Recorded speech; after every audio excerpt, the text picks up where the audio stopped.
Hello everyone. Today I'm presenting my study Elastic Lateral Torsional Buckling Capacity of Wide Flange Beams with End Warping Restraints by Samer Shukr and Magdi Muharib.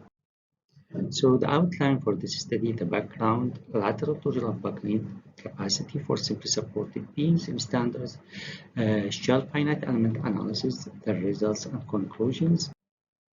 So to understand the buckling configuration of simply supported beam subjected to midpoint load, after applying the load, the beam undergoes the transverse displacement V and moving from configuration 1 to configuration 2, keep increasing the load to reach the critical load lambda P. The beam will attain the onset of buckling state. At this stage, the beam undergoes the lateral torsional buckling and also undergoes the warping deformation as shown here in this figure. So the warping deformation of a beam, simply supported beam with no stiffeners. For given information, it looks like this shape, where the maximum deformation of warping happens at both ends uh, of the beam. So the main idea of warping stiffener is to reduce the peak warping deformation at beam ends. So here we're gonna explain the practical and warping stiffeners, starting from the double transverse stiffeners and the single longitudinal stiffeners, double transverse single inclined stiffeners, double transverse, double inclined stiffeners, finally double transverse and single longitudinal stiffeners.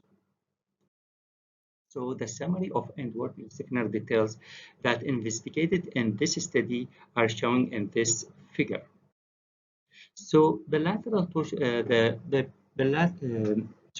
the critical moment capacity of the simply supported beam subjected to uniform moment is given by this equation. For standards, the Canadian code, American code adopted this equation and consider L1 and L2 are equal to L, while the Euro code and Australian code make distinguish between L1 and L2 as given here by adding the modification factor that accounts for end restraint condition, KW, end warping factors, and KR for Australian code, weak axis rotation factor. So for Canadian code and American code, the provisions cover only unstiffened beams, while the Euro code and Australian code provide provision for both stiffened and unstiffened beams. So the current study adopted finite element analysis with the shell element and the simulation for different types of end restraints given here in this figure, starting from no stiffener and the other 5 stiffeners. So the thickness of a stiffener is taken equals to the TW, the thickness of web. So the shell element has 4 nodes and 6 degrees of freedom as shown here. So to study the effect of a stiffener on a critical moment, according to finite element analysis, we obtain the critical moment of a stiffened beam, and then we obtain the critical moment for unstiffened beam. Then we evaluated the critical moment magnification factor as given here. For Australian code, we obtained the critical moment magnification factor by setting the critical moment based on KR equal to 0.7. That means it's the both ends partially or fully fixed against the rotation of weak axis and equals to 1 when it's free to rotate. For Eurocode also, we obtained the critical moment magnification factor by setting the warping restraint 0.5 to represent fixed warping at ends, and one is free to rotate, free to warp, I'm sorry, free to warp. So this table is explain the effect of stiffeners on critical moments. So according to Australian code, the magnification factor that obtained is 1.66, and for Eurocode 1.42. So for the load case uniform, the uniform moment, and for transfers, double transfers stiffeners, the magnification factor is 1.09. That means that we gained in the lateral, that means we gain the critical moment capacity for this beam 9%, while for longitudinal stiffeners, the gain in critical moment was 21%.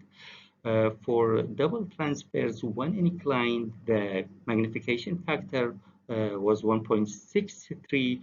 For double transfers, double inclined is 1.74.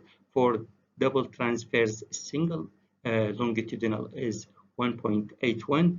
For another load case, uniform distributed load, the gain in critical moment is 8%. For transfers, for longitudinal 20%. For transfers inclined, 58%. For double transfers, double inclined, 66%. For double transfers or single longitudinal is 72%.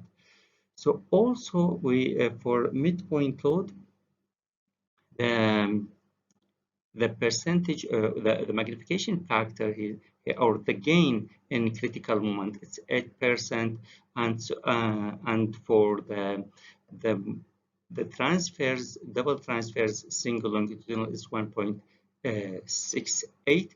So the result shows a significant enhancement of a critical moment capacity when we are using a combination of stiffeners. Like here, you can see that the maximum gain happens for those stiffeners.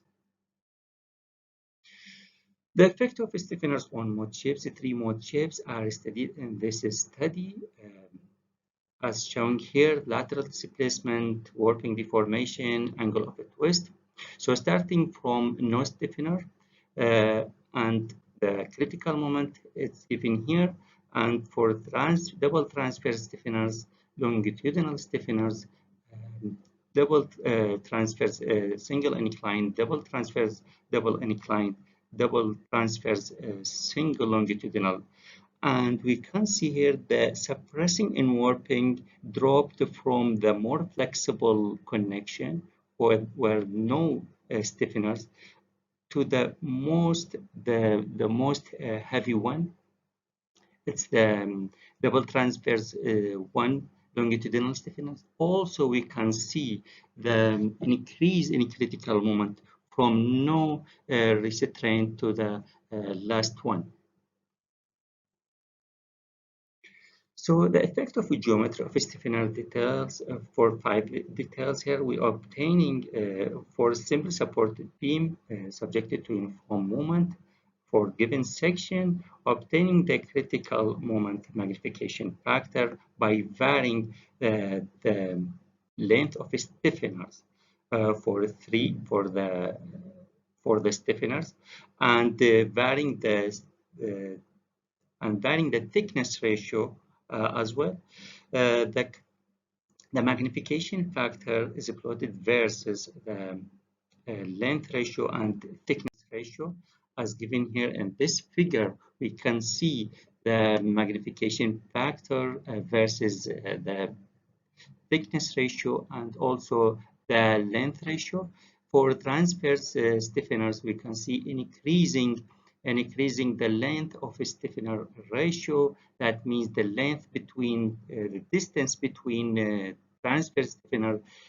So when increase this ratio, the critical moment decreased, and we can see that for between 1 to 6, the magnification factor dropped when we increase the length of ratio, while increasing the length ratio for longitudinal stiffener and longitudinal double transfers and single longitudinal stiffeners increase the critical moment capacity. Also, we observed that increasing the thickness ratio increase the critical moment capacity, but with a marginal percentage. So for the other details, we fix the length of stiffener to the depth of beam to keep the inclined with 45 degrees, and increasing the length ratio also increase the critical moment for both stiffeners as shown here, and the same scenario happens when we increase the thickness ratio. The critical moment capacity increases but with less effect. Conclusions. So for the present study show that all stiffener types increase the critical moment capacity.